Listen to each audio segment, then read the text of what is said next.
12 de março de 2025, Léo da Foco aqui no site, no Instagram da Editora Foco, esperando minha querida amiga Luciana Dadalto para falar um pouco mais para gente sobre o testamento vital.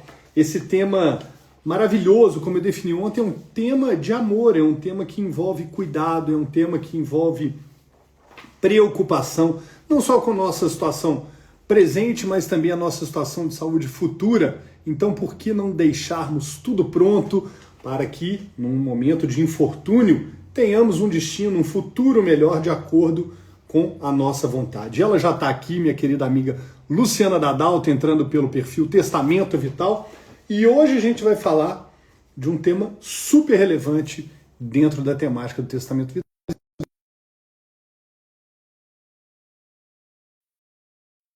Guardando também a professora Tânia Pereira, nossa querida amiga, autora da Editora Foco, advogada, que ontem nos acompanhou. Ei, Lu, bom dia! Ei, bom dia. Léo, eu continuo sem te ver. Você acredita numa coisa dessa? Jesus amado, eu vou entrar no Instagram aqui do meu computador enquanto a gente começa para eu ter certeza de que eu estou aparecendo. Tudo bem, Lu? Tudo bem, tudo bem. Madrugamos hoje. Madrugamos, mas assim que é bom. Deus ajuda quem cedo madruga. É verdade, Ô Lu, verdade. e ontem eu fiquei tão lisonjeado, tão honrado. A professora Tânia Pereira, falando que estava acompanhando a gente, disse que hoje está num compromisso, mas vai acompanhar em áudio a gente. Eu fiquei numa alegria muito grande. Parabéns, viu, Lu? É o reconhecimento de um trabalho que você vem fazendo há muitos anos com o Testamento Vital. Tá, é um prazer, né? Assim, é uma felicidade mesmo. A professora Tânia é referência para todos nós, né? É uma grande Fiquei referência. fiquei também muito feliz. A Clarissa está falando aqui que dá dando para ver, Léo. Então, Ai, que bom. depois nós vamos fazer um teste, só eu e você, para entender por que eu não estou te vendo. Combinado. E olha, a todos que nos acompanham, muito obrigado pela presença. É uma honra tê-los aqui conosco para que possamos discutir um tema tão sensível, um tema que vem sendo tratado pela Luciana Dadalto com tanto cuidado, com tanto jeito, porque, como bem dissemos ontem na live que está gravada, as pessoas têm medo de falar sobre esse tema, né, Lu? Então, o medo, receio ou postergam essa decisão. Eu já saí do nosso papo de ontem decidido a fazer o meu testamento vital, viu, Lu? Já tem 2 clientes aí na agulha. Opa! Eu e Carolzinha, em breve a gente fala disso. Temos que Mas, fazer, Lu, temos que fazer. antes da gente falar do tema que viemos, na bio aí do seu testamento vital, a gente tem um link para inscrição que esqueci de falar ontem, né? Porque no dia 13 vamos ter uma aula super especial sobre testamento vital, vai ser às 19 horas. Então, aqueles que tiverem interesse diferencial, se inscrever primeiro, garantir a sua vaga, já está na bio aí o link. Agora a Clarissa não me puxa a orelha, nem a Lu. Então, tudo certinho, mas hoje a gente vai falar de quê, Lu? Hoje a gente vai falar de um tema que tangencia o testamento vital, que é a recusa de hemotransfusão por pacientes que professam a fé Testemunhas de Jeová. Esse tema é importante quando a Sim, gente sim. fala do testamento vital, porque ele traz para a gente uma base argumentativa sobre autonomia e sobre o direito à recusa de tratamento. Então, eu fiz essa escolha por isso, e também porque a gente tem uma decisão super recente do Supremo Tribunal Federal, uma decisão paradigmática aí do ano passado, de novembro, a decisão foi publicada em novembro de 2024.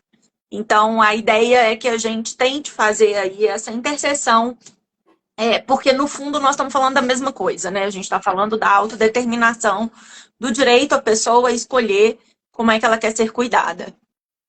Exatamente. Lu, esse tema é não só relacionado ao testamento vital, né, mas ele não só interessa aos advogados, como também foi temática, ó, tema temático, ficou horrível isso, mas foi pauta de inúmeras questões de concursos, né? Porque de fato a gente fala de questões de autonomia privada, de questões do limite dos interesses, enfim.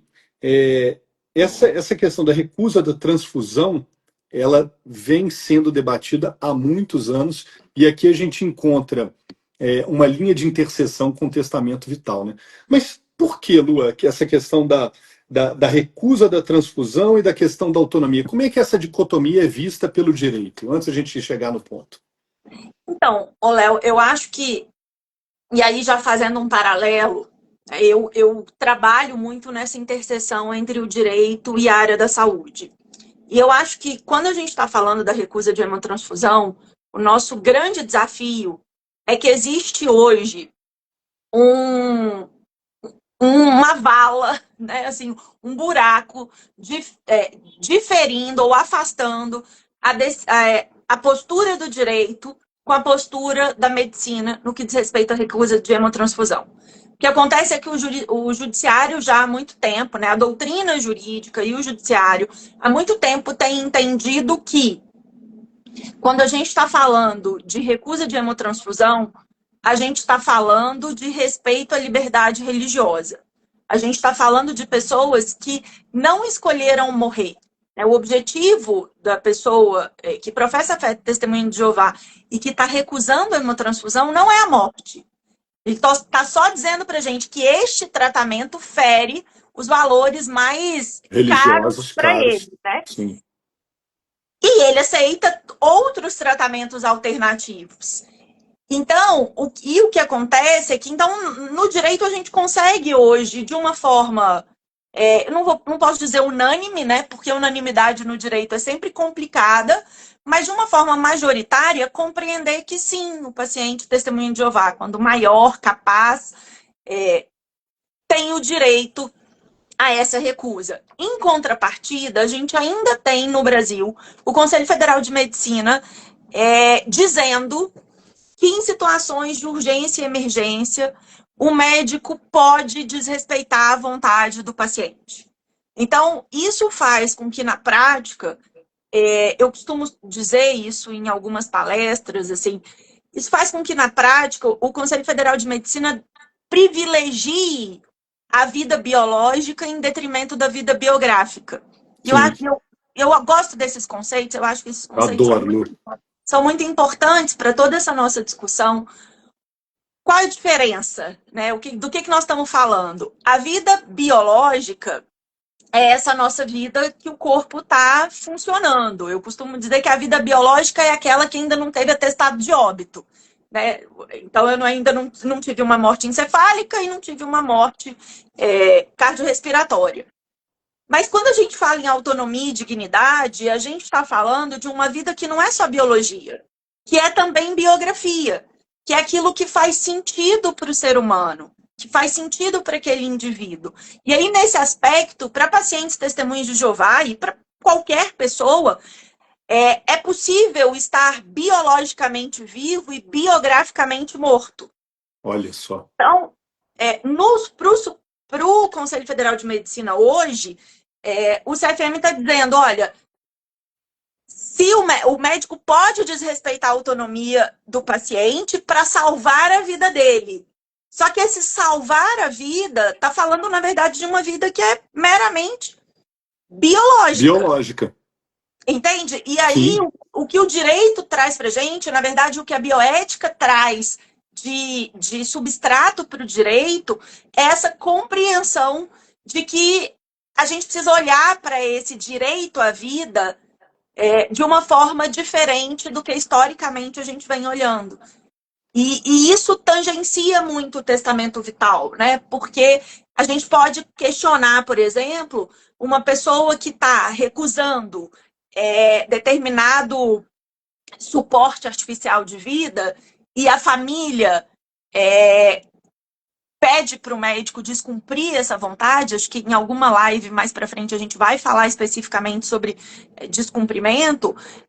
Quando o médico segue a vontade da família e descumpre o testamento vital, nós estamos, na verdade, dando uma preferência para a vida biológica em detrimento da vida biográfica. Então, acho que esse é o nosso grande, na minha opinião, usando uma expressão coloquial, acho que é o grande pulo do gato que o Supremo Tribunal Federal trouxe para a gente na decisão, né, nas duas decisões sobre a recusa de hemotransfusão, é de dizer para a gente que a gente precisa respeitar a vontade de uma pessoa maior, capaz, que decidiu de forma livre e consciente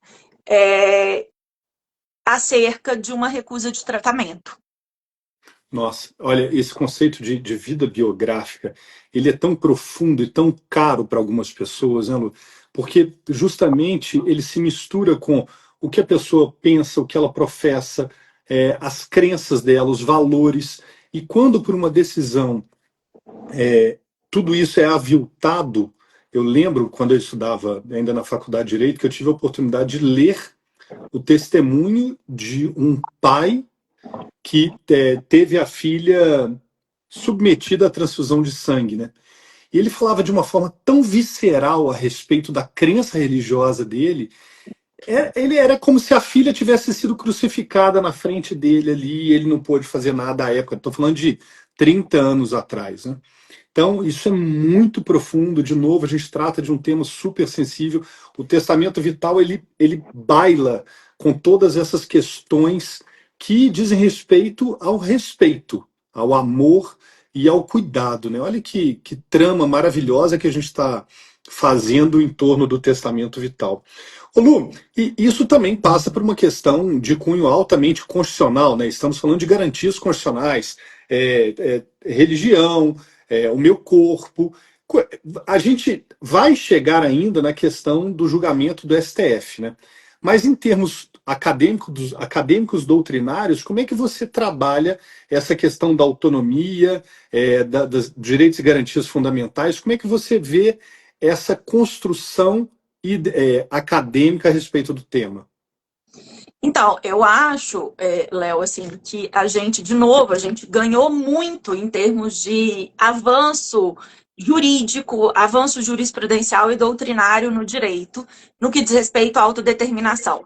Quando a Constituição Federal conta para a gente, lá no caput do artigo 5º, né, que todo brasileiro tem direito à vida, a gente sabe hoje que essa vida, ela não é uma vida desqualificada, digamos assim. A gente vai qualificar essa vida com o fundamento da Constituição, que é a dignidade da pessoa humana. Então, o que se entende hoje? Que a vida que é direito é a vida digna. E o conceito de vida digna, ele é um conceito subjetivo, personalíssimo, Nossa. e vai depender da autodeterminação de cada um. Claro. Então, o meu conceito de vida digna, o que é digno para mim, provavelmente não é para você, Léo, não é para Kátia, não é para Rita, que estão aqui com a gente. Então, eu acho que essa é a compreensão de que eu tenho um espaço de autodeterminação sobre a minha vida que diz respeito ao que é dignidade para mim. É claro que a gente tem sempre uma reserva, digamos assim, né? A Constituição traz balizas para a gente, dizendo, peraí, tem coisa aqui que você não pode escolher. Mas, de uma forma ampla, a gente tem percebido e compreendido que esse espaço de autodeterminação, ele é maior do que as normas éticas, médicas, que historicamente existem aqui. E isso se dá porque a gente faz hoje, a gente tem hoje um olhar para essa relação paciente-profissional de saúde que desfoca o olhar do profissional e foca no paciente. Então, a relação que antigamente a gente chamava de uma relação paternalista, em que o médico era detentor do conhecimento técnico e o paciente seguia esse conhecimento, essa relação ela foi deslocada para a autodeterminação do paciente. Então, o médico tem que chegar com as informações técnicas para que o paciente filtre essas informações com base nos seus valores pessoais e diga, essa informação técnica que você está me dando faz sentido para mim ou não faz? Esse tratamento que você está disponibilizando e está me dizendo que é adequado, ele faz ou não faz sentido para mim? E aí, nesse aspecto, a gente junta medicina e direito. Compreendendo que se eu tenho um espaço de autodeterminação sobre o meu próprio corpo e sobre os cuidados que eu vou receber, eu preciso receber informações adequadas dos profissionais de saúde para que eu faça esse filtro. Então, o filtro deixa de ser do profissional e passa a ser do indivíduo paciente, doente. Entendi. A professora Tânia está aqui mandando um abraço, pedindo para chamar ela, mas já expliquei que a gente está ao vivo no Instagram, então Ah, eu acho que ela estava querendo bater um papo com a gente. Ô Lu, oi. e o CFM, hein? Então, Léo, eu acho que assim, a gente está num momento complexo do ponto de vista político, mas eu Aham, vou, né, assim, eu não é sobre isso que a gente está conversando, mas o Conselho Federal de Medicina, ele tem uma posição que é uma posição que para nós do direito, e especialmente para nós da bioética, já está ultrapassada, que é essa posição alicerçada nessa ideia de vida biológica, como eu disse. O que o Conselho Federal de Medicina faz na resolução 2232, que é uma resolução sobre recusa de tratamento, é dizer que o paciente tem direito à recusa de tratamento em situações eletivas. E que em situações de urgência e emergência, o médico deve fazer tudo para salvar a vida do paciente, ainda que o paciente tenha recusado aquele tratamento. Essa é uma resolução que não se confunde com a resolução 1995, que é a resolução sobre o testamento vital. sim. Então, a gente tem duas resoluções diferentes que, na minha opinião, se conectam, mas são diametralmente opostas. Porque quando a gente tem a resolução 1995, a gente tem o CFM dizendo, olha, se a pessoa estiver numa situação de fim de vida, ela tem direito a recusar tratamento. Porque, entre aspas, não é isso que está escrito na resolução, mas eu estou interpretando para vocês, porque, entre aspas, essa pessoa já está morrendo. Mas se ela ainda não estiver, né, se ela não estiver morrendo, se Morrendo. ela tiver possibilidade de cura, 2232 fala que em situações de urgência e emergência, o médico pode ignorar a autodeterminação do paciente para salvar a vida dele. Então, o que eu percebo é que entre 1995 e a 2232, a gente tem um gap que me parece um gap de uma escolha quase que política, porque essa escolha ela não se sustenta do ponto de vista bioético e jurídico. Uhum. Nossa, complexo demais. Ô Lu, e aí a gente chega então com o tema de hoje, que é essa questão da decisão da STF, que teoricamente deveria ter trazido ter feito um fechamento sobre a temática, né? Eu não acompanhei, estou ansioso para saber como foi. Já estou aqui com meu papel e minha caneta para anotar os principais pontos dessa decisão. Então, devolvo para você a palavra para que a gente possa estar par e passo com a decisão do STF. Bom, eu tô com uma cola, tá, gente, aqui, porque é muito número, né, são muitos detalhes. Só para a gente caminhar e vocês entenderem, a gente teve dois recursos extraordinários no Supremo Tribunal Federal discutindo o direito à recusa de hemotransfusão do paciente testemunho de Jeová. Esses dois recursos foram julgados no dia 25 de setembro de 2024 e eles foram publicados recentemente. Só que ainda não transitou em julgado, o que significa que nós temos ainda algumas discussões acontecendo. Tem embargos de declaração que foram opostos, tem algumas coisas que ainda estão a ser discutidas.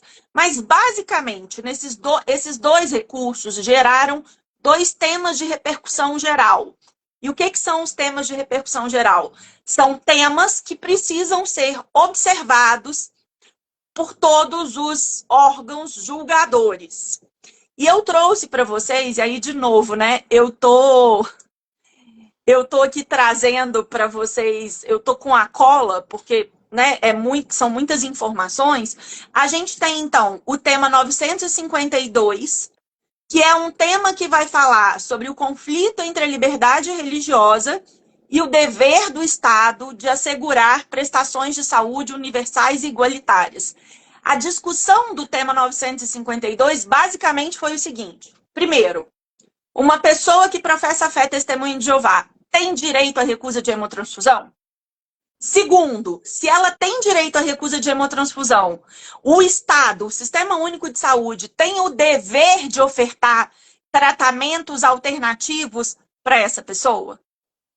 E, terceiro, se na cidade dessa pessoa não tiver disponível esse tratamento alternativo, o Estado deve fornecer um tratamento fora de domicílio e, portanto, facultar e possibilitar que a pessoa vá para uma outra cidade realizar esse tratamento?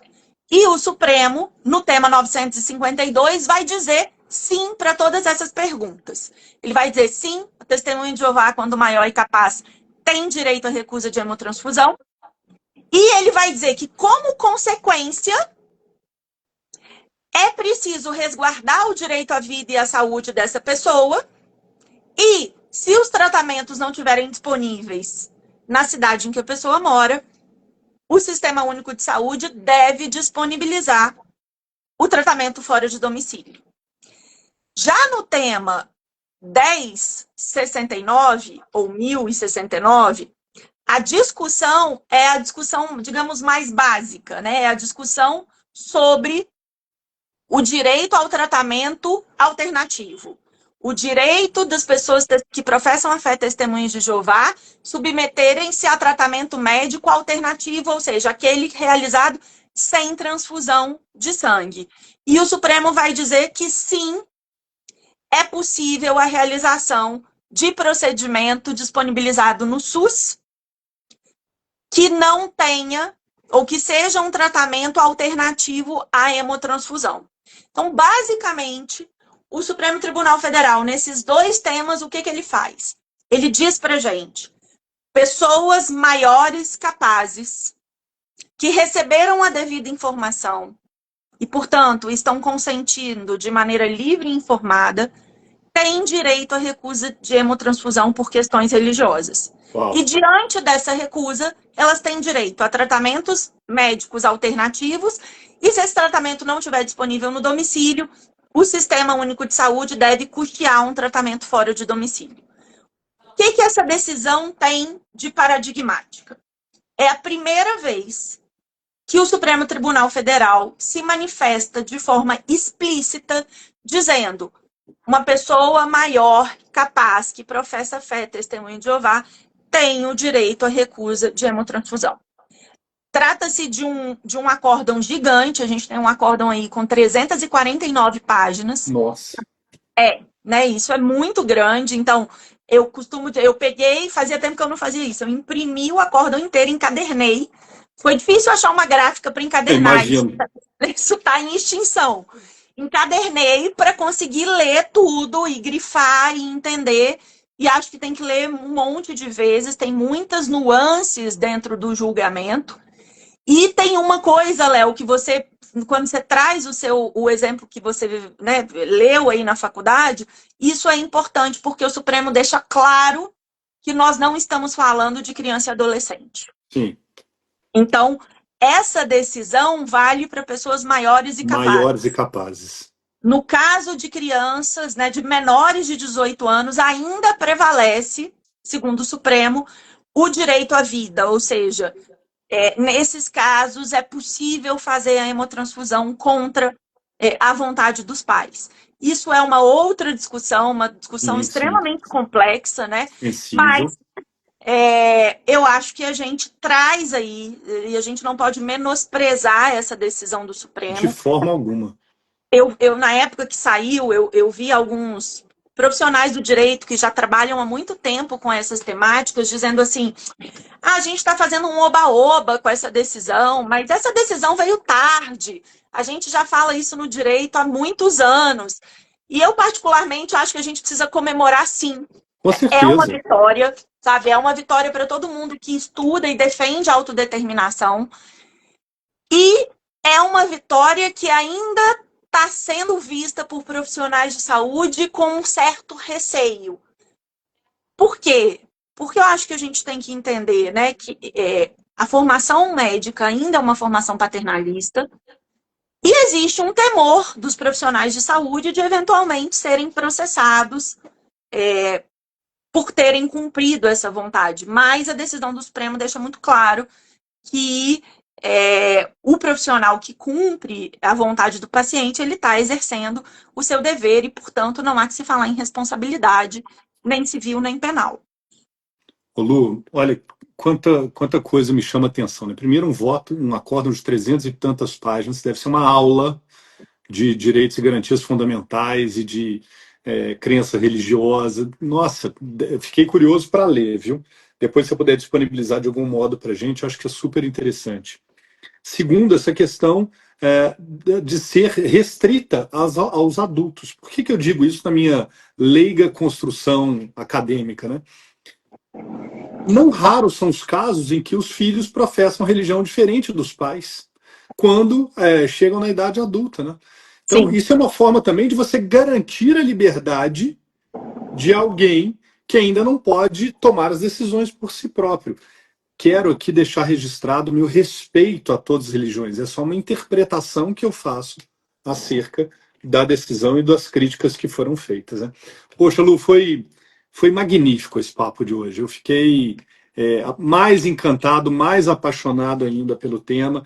Confesso que já venho te acompanhando há muito tempo, né? Mas cada encontro nosso parece que as raízes se criam com mais força em torno desse sensível ponto que você traz com tanta maestria, com tanta beleza, com tanta leveza. Você nos encanta. Muito obrigado, Lu. Imagina, Léo, um prazer. Prazer estar aqui dividindo com vocês um pouco dos meus estudos. Eu quero só fazer um comentário aqui.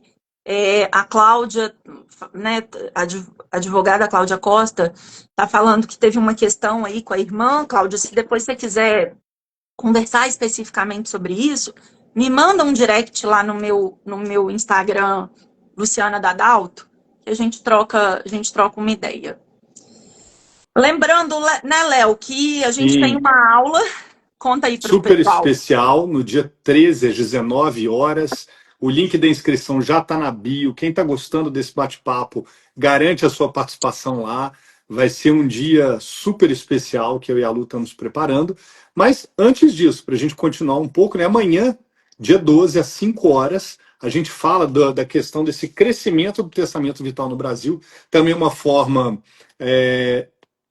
acadêmica da gente estudar o tema, vendo o quanto ele tem crescido. Então, para quem está gostando, amanhã às 5 e aula especial no dia 13 às 19, link da inscrição na bio. Lu, muito obrigado por ter estado aqui conosco. Obrigado pelo seu tempo, pela sua dedicação.